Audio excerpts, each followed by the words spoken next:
Assalamualaikum warahmatullahi wabarakatuh. Banyak orang bertanya, benarkah rezeki anak berada di tangan orang tua? Dalam ajaran Islam dan kearifan Jawa, rezeki memang datang dari Allah, tetapi pintunya sering dibukakan melalui tangan dan doa orang tua. Anak lahir dalam keadaan suci, membawa jatah rezekinya sendiri. Namun bagaimana rezeki itu mengalir, deras, atau tersendat, seringkali berkaitan dengan keadaan batin, laku, dan amalan orang tuanya. Orang tua ibarat tanah tempat benih ditanam. Jika tanahnya subur, benih tumbuh kuat. Jika tanahnya keras dan kering, pertumbuhan menjadi lambat. Demikian pula rezeki anak. Bukan berarti jika orang tua miskin, maka anak pasti miskin. Atau jika orang tua kaya, maka anak pasti kaya. Bukan itu maksudnya. Yang dimaksud adalah getaran batin, doa, keberkahan, dan cara hidup orang tua menjadi jalan terbukanya pintu-pintu kemudahan bagi anak. Dalam banyak kisah para ulama, disebutkan bahwa keberkahan hidup seorang anak seringkali bersumber dari kesalehan ayah dan ibunya. Ada anak yang tumbuh dalam keterbatasan, namun hidupnya lapang, jalannya dimudahkan, ilmunya cepat dipahami, dan hatinya tenang. Ketika ditelusuri, ternyata orang tuanya menjaga syalat, menjaga lisan, dan tidak pernah berhenti mendoakan. Disitulah rahasia rezeki yang tidak terlihat oleh mata. Rezeki bukan hanya uang. Rezeki adalah kesehatan, kecerdasan, lingkungan yang baik, pertemuan dengan orang-orang saleh, dan dijauhkan dari musibah besar. Seorang anak yang dijauhkan dari pergaulan buruk juga sedang menikmati rezeki. Seorang anak yang hatinya lembut dan mudah menerima nasihat juga sedang diberi rezeki. Mengapa rezeki anak sering dikaitkan dengan orang tua? Karena doa orang tua memiliki kekuatan yang luar biasa. Dalam hadis disebutkan bahwa doa orang tua untuk anaknya adalah doa yang mustajab. Ketika seorang ibu bangun di sepertiga malam dan menyebut nama anaknya dalam doa, langit seakan terbuka. Ketika seorang ayah bekerja dengan niat memberi makan yang halal untuk keluarganya, setiap tetes keringatnya menjadi cahaya yang melindungi anak-anaknya.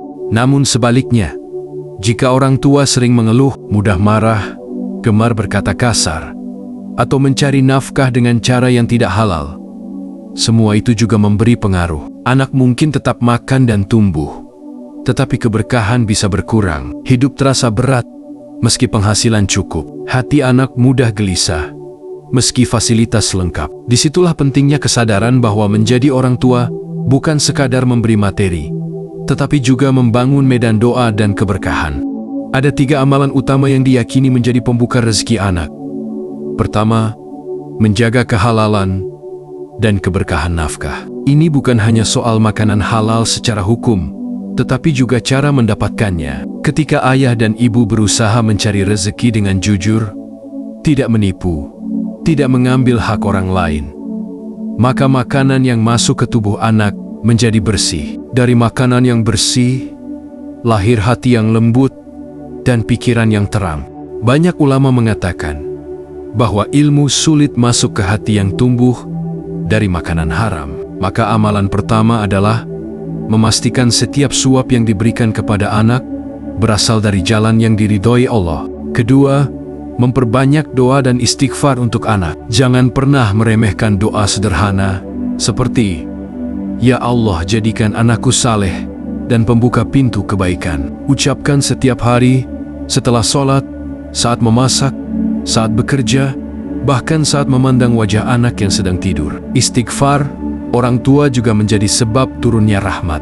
Ketika orang tua memperbanyak istighfar, Allah menjanjikan kelapangan rezeki dan keturunan yang baik.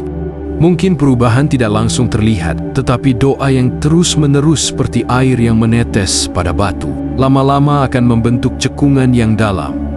Ketiga, bersedekah dengan niat untuk keberkahan anak. Sedekah tidak harus besar, bisa berupa makanan untuk tetangga, bantuan kecil untuk yang membutuhkan, atau senyuman tulus yang menguatkan hati orang lain. Ketika orang tua bersedekah dan menyebut dalam hati, "Ya Allah, jadikan ini jalan kemudahan bagi anakku," maka sedekah itu menjadi perisai yang tidak terlihat, Banyak kisah tentang anak yang terhindar dari kecelakaan atau musibah karena sedekah orang tuanya. Sedekah ibarat menanam pohon yang buahnya mungkin tidak langsung dinikmati, tetapi suatu hari menjadi tempat berteduh bagi keturunan. Selain 3 amalan itu, ada satu hal yang sering dilupakan, yaitu menjaga keharmonisan rumah tangga. Pertengkaran yang terus-menerus menciptakan suasana batin yang berat bagi anak. Meskipun anak tidak selalu mengerti kata-kata orang tuanya, ia merasakan getaran emosinya. Rumah yang penuh doa dan ketenangan menjadi ladang subur bagi tumbuhnya rezeki. Rumah yang dipenuhi kemarahan bisa menjadi sebab tertutupnya pintu kemudahan. Rezeki anak memang sudah ditentukan, tetapi orang tua diberi peran sebagai penjaga pintu. Apakah pintu itu dibuka dengan syukur atau ditutup dengan keluhan? Semua kembali pada pilihan sikap. Setiap kali orang tua bersyukur atas nikmat sekecil apapun, sebenarnya ia sedang memperluas wadah rezeki bagi keluarganya. Maka jangan pernah berkata, "Aku tidak bisa memberi apa-apa untuk anakku." Jika engkau menjaga solatmu, menjaga kejujuranmu, menjaga doa di sepertiga malam, engkau telah memberi sesuatu yang jauh lebih besar dari sekadar harta. Engkau sedang membangun jembatan tak terlihat yang akan dilewati anakmu menuju masa depannya. Pada akhirnya, rezeki anak bukan semata angka di rekening. Ia adalah rangkaian kemudahan, perlindungan, dan keberkahan yang mengalir dari langit melalui hati orang tua. Ketika orang tua memperbaiki dirinya, Allah seringkali memperbaiki masa depan anak-anaknya, dan disitulah rahasia besar yang jarang disadari. Mendidik anak dimulai dari memperbaiki diri sendiri.